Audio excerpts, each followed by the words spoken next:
మీ Kausalya sir. Kaushal ఇప్పుడు MPC చేస్తున్నావా? Yes sir. MPC చేసి ఏం కావాలనుకున్నావు? సాఫ్ట్వేర్ ఇంజనీర్ కావాలి. Software engineer. బాగా చదువుకోవాలమ్మా.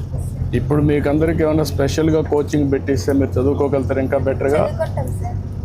నేను మాట్లాడుతాను కడా తరఫున సరే సార్. ఏం చేయాలనేది. ఇంటర్మీడియట్ చేసే వాళ్ళందరినీ బాగా స్పెషల్ కోచింగ్ పెట్టి మంచి కాలేజీల్లో సీట్లు వచ్చి చేద్దాం, వర్కౌట్ చేద్దాం. బాగా చదువుకోండి, మంచి భవిష్యత్తు. సార్, మీరు మాకు అందిస్తున్న సర్వేపల్లి రాధాకృష్ణన్ పుస్తకాలు, బ్యాగులు, యూనిఫామ్లు అన్నీ మాకు బాగున్నాయి సార్. ముందైతే కళాశాలలో మధ్యాహ్న భోజనం పెట్టేవాళ్ళు కాదు సార్. ఇప్పుడు డొక్కా సీతమ్మ మధ్యాహ్న భోజనం ద్వారా మధ్యాహ్నం మిడ్ డే మీల్స్ పెడుతున్నారు సార్. ప్రతిరోజు బాగుంటుంది సార్. మీకు ఫ్రీ బస్ ఉంది, 15,000 రూపాయలు డబ్బులు ఇస్తున్నారు కదా మీకు. సార్ అందరికీ మధ్యాహ్నం భోజనం పెడుతున్నాం, పుస్తకాలు ఇచ్చాం. సార్. ఇంకా నువ్వు చేయాల్సింది ఏంటి? బాగా చదువుకోవాలి. చదువుకుంటే జీవితంలో బాగా సెటిల్ అవుతారు. మా నాన్న ఫార్మర్ సార్. మా అమ్మ ఇంట్లో ఉంటుంది. ఆవులు అంతే సార్. దాంట్లో ఏం లేదు సార్. 2 ఆవులు ఉన్నాయి. ఇప్పుడు పంట వేసుకోవచ్చు, ఆవులకు కూడా నీళ్లు ఉంటాయి. నెక్స్ట్ లెవెల్కి తీసుకెళ్ళచ్చు. ఓకే, ఎంతమంది మీరు పిల్లలమ్మా?